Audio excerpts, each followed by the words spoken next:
And then they have a group sharing. Okay, now they have done this. Maybe they can tell each other what I think about these ideologies, what I found. So after these discussions, you can ask them to do some kind of summarize. Okay, first, can you put them into categories? Okay, the different ideologies behind the English word read. Okay, for example, maybe different emotions, anger, shy, embarrassment, etc., or other things. Or different ideology behind the Chinese character hong, for example, again, different emotions, but maybe politics, maybe femininity, or happiness, or whatever. So they really put things together. They have like an overview of the understanding of these ideologies. And then they compare, okay? What's the difference between English and Chinese? Okay, the shared ideologies, maybe emotions, both languages have them. Then unique ones, okay? In red, what are unique ideology? In Chinese hong, what are the unique ideology? Maybe good fortune, etc. So they really have a thorough understanding of the cultural differences between the two terms. And then you can say, now you learn about red, you can learn about blue and lan, yellow and huang, green and lü, etc. You can study all of them. Okay, they are all there for you. So the corpus is online, they can search. So the first time you give them the examples. The second time you don't give. Okay, you search, you get 200 examples. You go through them one by one, you put them into groups. Okay, like this, I show you the file I did. Okay.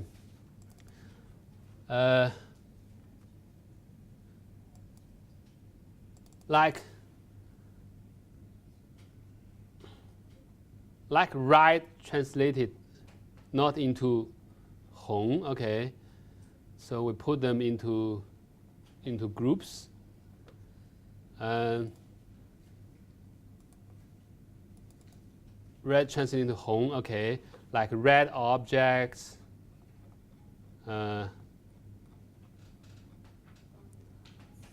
Red body parts, and red clothing, okay, and emotions, facial expression. So you can already do it when you get all the data. The students themselves can do it if they are advanced. It's possible. But this takes a lot of time, but it's very, very powerful. You can imagine. If you look at so many examples, you put them in category, you understand how this word works, what's the function of it, okay? So this is something they can do, okay, more advanced, okay? And then in the end, you want them to produce language, right? Oral and writing tasks. So you can ask them to, okay, now further explore, make sure you have really understood the ideologies behind red and hong. And then you can maybe brainstorm and think about some of the ideology you want to express in a poem. So ask students to write a poem in English about including a lot of ideologies behind red in your poem, okay? Or hong in Chinese. Write 2 poems, one in English, one in Chinese.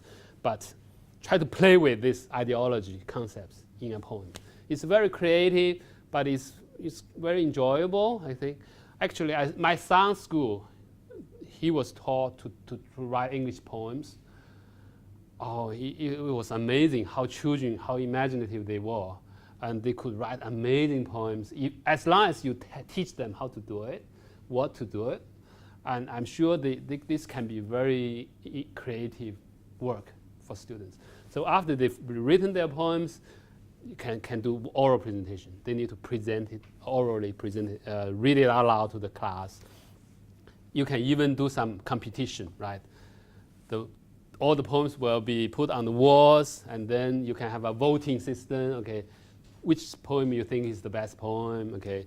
Or online system, you can comment on each other's poems, vote and like, and then get the winners and give them some prize, etc. Okay, the whole thing can be a whole learning experience and can be quite enjoyable, and it's not just spoon feeding. Okay, it's their own exploration and creation. Okay, creativity, everything is involved. Okay, so this is an example. So this is something I want you to design. Okay, think of some ideas. You can study yellow and blue, blue even, no problem.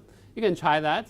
It's not easy to think of something totally new, but anything can be meaningful. Okay, good and how, bad and why. Okay, all this can be very meaningful if you can come up with some package that really tells students there's a lot behind language. There's a lot of ideology behind words. Okay, they need to learn about this to really master the language. Okay, right. So this is the sample.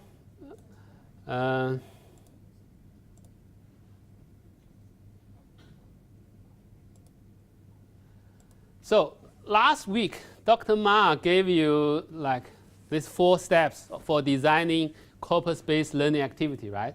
It applies to all the other tasks. Like for my part, it's the same. Okay, I modify some words, very minor words, like test students' knowledge, detect issues of concern.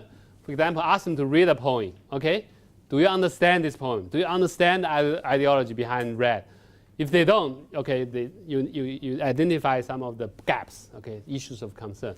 Then hands-on corpus search by students. Okay, either they search the corpus themselves, or you give them the concordance results to observe the patterns, understand the usage. Okay, inductive discovery by students. Summarize language patterns. Okay, after all those explorations, they summarize, they come up with the patterns. I know how this word is used. And then output